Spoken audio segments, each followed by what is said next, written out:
Hi friends, ನಮಸ್ಕಾರ. ಸವಿ ರೆಸಿಪಿಗೆ ಸ್ವಾಗತ. So ನಾನಿವತ್ತು ಮಾಡ್ತಾ ಇರೋದು ಸಾಬುದಾನಿ ಒಗ್ಗರಣೆ.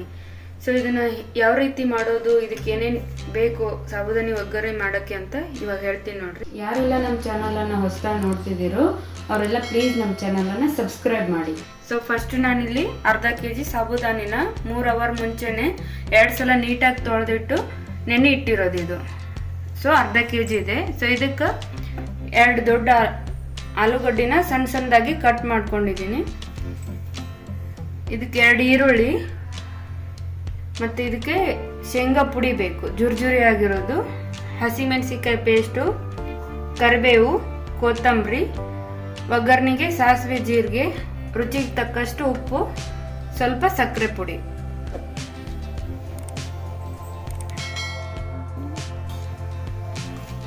ಕಡಾಯಿ ಬಿಸಿ ಆದಮೇಲೆ ಒಂದು 4 ಸ್ಪೂನ್ ಎಣ್ಣೆ ಹಾಕ್ಕೊಡ್ರಿ. ಆಮೇಲೆ ಸ್ವಲ್ಪ ಎಣ್ಣೆ ಬಿಸಿ ಆದಮೇಲೆ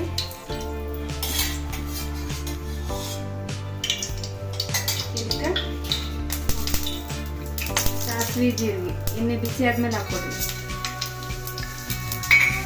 ಸೊ ಇದೆಲ್ಲ ಚಟ್ಪಟ್ ಅಂತ ಸೌಂಡ್ ಬಂದಾಗ ಫಸ್ಟು ಈರುಳ್ಳಿ ಕಟ್ ಮಾಡಿ ಇಟ್ಕೊಂಡಿದ್ದೀನಿ ಹಾಕ್ತೀನಿ. ಸೊ ಈರುಳ್ಳಿ ಎಲ್ಲ ಚೆನ್ನಾಗಿ ಬೇಯಿಸಿ ನಿಧಾನ ಸಣ್ಣ ಉರಿ ಮೇಲೆ ಬೇಯಿಸ್ರಿ. ಈರುಳ್ಳಿ ಎಲ್ಲ ಮೆತ್ತಗೆ ಬೇಯಬೇಕು, ಅಲ್ಲಿವರೆಗೂ ಚೆನ್ನಾಗಿ ಬೇಯಿಸಿ. ಕರಿಬೇವು ಸಣ್ಣದಾಗಿ ಹೆಚ್ಚಿಟ್ಕೊಂಡಿದ್ದೀನಿ.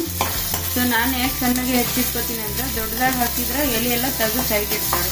ಸೊ ಈ ಥರ ಸಣ್ಣದಾಗಿ ಕಟ್ ಮಾಡಿ ಹಾಕ್ಕೊಂಡ್ರೆ ಸೊ ನೀಟಾಗಿ ಎಲ್ಲರೂ ಇದನ್ನ ಆರ್ಸಕ್ಕೆ ಬರಲ್ಲಲ್ಲ, ಸೊ ತಿಂದುಬಿಡ್ತಾರೆ. ಸೊ ಕರಿಬೇವು ಹೆಲ್ತ್ಗೂ ಒಳ್ಳೇದಲ್ಲ, ಸೊ ಡೈಜೆಷನ್ಗೂ ತುಂಬ ಹೆಲ್ಪ್ ಆಗ್ತೈತಿ. ಸೊ ಅದಕ್ಕೆ ನಾನು ಸಣ್ಣಗೆ ಕಟ್ ಮಾಡಿ ಹಾಕ್ಕೊಂಡಿರ್ತೀನಿ. ಇದಕ್ಕೆ ಆಮೇಲೆ ಹಸಿಮೆಣಸಿಕಾಯಿ ಪೇಸ್ಟ್ ಏನು ಇಟ್ಕೊಂಡಿದ್ದೀನಲ್ಲ ಅದನ್ನ ಹಾಕ್ಕೊಳ್ತೀನಿ.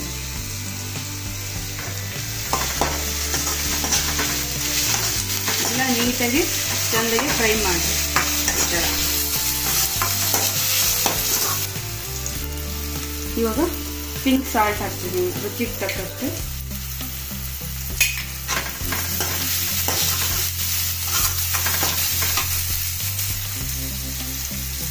ಇದು 2 ಆಲೂಗಡ್ಡೆ ಸಣ್ಣದಾಗಿ ಕಟ್ ಮಾಡಿ ಇಟ್ಕೊಂಡಿದ್ದೀನಿ. 2 ಸಲ ನೀಟಾಗಿ ತೊಳೆದು ಇಟ್ಕೊಂಡಿದ್ದೀನಿ. ಸೊ ಇದು ನಾವು ಇವಾಗ ಹಾಕ್ತಾ ಇದ್ದೀನಿ.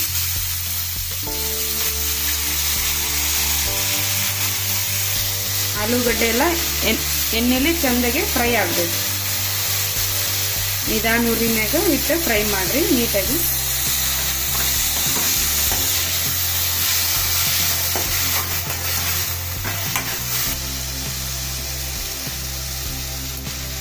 ಒಂದು ಸ್ವಲ್ಪ ಹೊತ್ತು ಒಂದು ಪ್ಲೇಟ್ ಮುಚ್ಚಿ ಸಣ್ಣ ಉರಿ ಮೇಲೆ ಆಲೂಗಡ್ಡೆನ ಬೇಯಿಸ್ಕೋಬೇಕು, ಒಂದು 2 ನಿಮಿಷ ಅಷ್ಟೇ.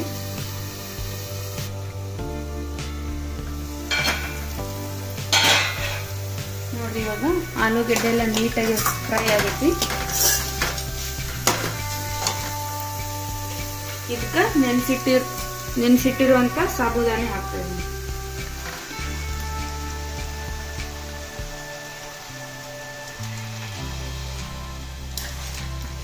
ನೀವು ಇದಕ್ಕೆ ಕಲರ್ ಬೇಕಂದ್ರೆ ಅರಿಶಿನ ಕೂಡ ಆ್ಯಡ್ ಮಾಡ್ಕೋಬೋದು. ನಾನಿವತ್ತು ಹಂಗೆ ಪ್ಲೇನ್ ಮಾಡ್ತಾ ಇದ್ದೀನಿ. ಸೊ ನಿಧಾನಕ್ಕೆ ಚೆಂದಾಗೆ ಎಲ್ಲ ಒಗ್ಗರಣೆ ಮಿಕ್ಸ್ ಮಾಡ್ಕೊಳ್ರಿ. ಒಗ್ಗರಣೆ ಎಲ್ಲ ಮಿಕ್ಸ್ ಆದಮೇಲೆ ಸೊ ಶೇಂಗಾ ಪುಡಿ ಲಾಸ್ಟಿಗೆ ಹಾಕ್ಕೊಳ್ರಿ. ಲಾಸ್ಟಿಗೆ ಶೇಂಗಾ ಪುಡಿ ಮತ್ತು ಕಟ್ ಮಾಡ್ಕೊಂಡಿರೋ ಕೊತ್ತಂಬರಿ ಹಾಕ್ತೀವಿ. ಇದಕ್ಕೇನೆ ಸ್ವಲ್ಪ ಸಕ್ಕರೆ ಪುಡಿ ಹಾಕ್ಕೊಳ್ರಿ, ಟೇಸ್ಟ್ ಚೆನ್ನಾಗಿ ಬರುತ್ತೆ.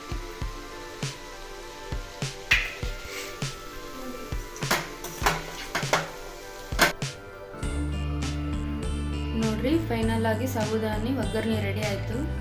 ಸೊ ಇದು ನಾನ್ ಸ್ಟಿಕ್ಕಿ ಆಗಬಾರ್ದು ಅಂದರೆ ನೀವು ನೀರು ಚೆನ್ನಾಗಿ ಬಸಿಬೇಕು. ನೀರು ಚೆನ್ನಾಗಿ ಬಸಿದ ಮೇಲೆ ನೀವು ಒಗ್ಗರಣೆಗೆ ಆ್ಯಡ್ ಮಾಡಿದ್ರೆ ಸೊ ಸ್ಟಿಕ್ಕಿ ಆಗಿ ಬರೋದಿಲ್ಲ, ಚೆನ್ನಾಗಿ ಉದುರಾಗಿ ಬರ್ತೈತಿ. ಸೊ ನೀವು ಉಪವಾಸ ಇದ್ದಾಗ ಈ ಥರ ಮಾಡ್ಕೊಂಡು ತಿಂದರೆ ಇದರಿಂದ ಸ್ಟ್ರೆಂತ್ ಸ್ವಲ್ಪ ಜಾಸ್ತಿ ಸಿಗುತ್ತೆ. ನಿಮ್ಗೆ ಮಾಡಿಕೊಡ್ರಿ, ಚೆನ್ನಾಗಿರುತ್ತೆ.